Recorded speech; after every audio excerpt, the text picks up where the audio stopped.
Real estate company के 2 डायरेक्टरों के खिलाफ पुलिस ने जालसाजी का प्रकरण दर्ज किया है। कंपनी के 2 संचालकों ने किसान से उसकी जमीन पर कॉलोनी काटने के नाम पर करार किया था। यह करार करीब 8.25 करोड़ रुपए में किया गया था। इस करोड़ों रुपए के फर्जीवाड़े की जांच भोपाल शहर के शाहजहानाबाद थाना पुलिस कर रही है। घटना शाहजहानाबाद इलाके में इसलिए हुई क्योंकि यहाँ पंजीयक कार्यालय में किसान ने इस व्यापारिक समझौते के लिए करार किया था। इस फर्जीवाड़े में अभी मुख्य 2 आरोपी बने हैं, लेकिन खबर है कि इसमें धाराएं बढ़ने के साथ साथ 4 अन्य व्यक्ति भी आरोपी बनने जा रहे हैं। शाहजहानाबाद पुलिस के अनुसार चूना भट्टी स्थित ग्रीन एवेन्यू के रहने वाले उत्तम सिंह रघुवंशी की कोलार रोड में स्थित थुआ खेड़ा के पास 2 हेक्टेयर से अधिक जमीन है। इस जमीन को डेवलप करने के लिए उन्होंने लक्ष्य रियल मार्ट कंपनी के डायरेक्टर मनीष वर्मा और युगल किशोर के साथ एग्रीमेंट किया था। यह करार उन्होंने 27 दिसंबर 2012 को किया था। इस करार में उत्तम सिंह रघुवंशी के बेटे संजेश रघुवंशी भी पार्टनर थे। पार्टनरशिप के तहत एक लिखित एग्रीमेंट जिला पंजीयक कार्यालय में हुआ था, लेकिन बाद में मनीष शर्मा और युगल किशोर ने उस जमीन को खरीदने की इच्छा जताई, जिसका सौदा 8 करोड़ 80 लाख रुपए में तय किया गया। आरोपियों मनीष वर्मा और युगल किशोर की तरफ से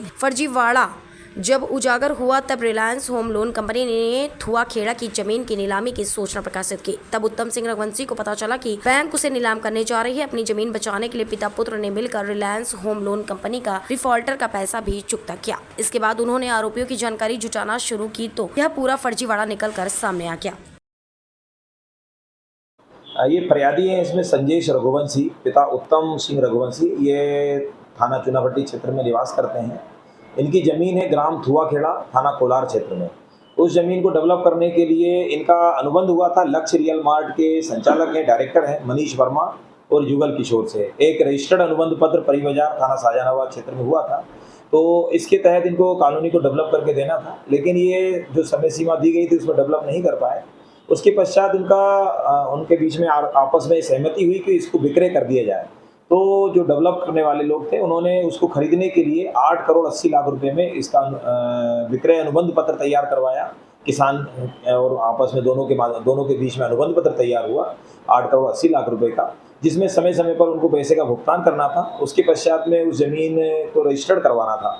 लेकिन इसी बीच में जो डेवलपर्स हैं मनीष वर्मा एवं युगल किशोर, उन्होंने उसमें से 2 प्लाट का विक्रय कर दिया, जो कि उनको विक्रय नहीं करना चाहिए था। इसके अलावा रिलायंस एक प्राइवेट कंपनी है, उससे फाइनेंस भी करा लिया 5 करोड़ रुपए का, और उसमें से 1.5 करोड़ रुपए प्राप्त भी कर लिए, जिसके संबंध में किसान को कोई जानकारी नहीं दी गई और ना ही सहमति प्राप्त की गई। जब किसान को इस संबंध में जानकारी प्राप्त हुई तब उनके ऊपर बताया गया, जब उनका वार्तालाप हुआ, लेकिन नहीं मानने पर फिर किसान ने वरिष्ठ कार्यालय में आवेदन पत्र प्रस्तुत किया। आवेदन पत्र पर जांच पर से प्रथम दृष्टया धारा 420, 406 का पाए जाने से अपराध पंजीबद्ध कर विवेचना में लिया गया है। अभी उससे मामले से संबंधित सुसंगत दस्तावेज प्राप्त किए जा रहे हैं, उसके बाद अग्रिम कार्रवाई की जाएगी। तो फरियादी किसान और आरोपी बिल्डर के पहले से परिचित हैं या फिर ये बीच में?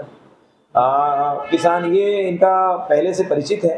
पहले से परिचित होने के साथ साथ किसान भी कॉलोनी और प्लाटिंग का काम करते हैं, तो पहले से इनका परिचय था। इसी आधार पर इनका ये ज्वाइंट एडवेंचर हुआ था।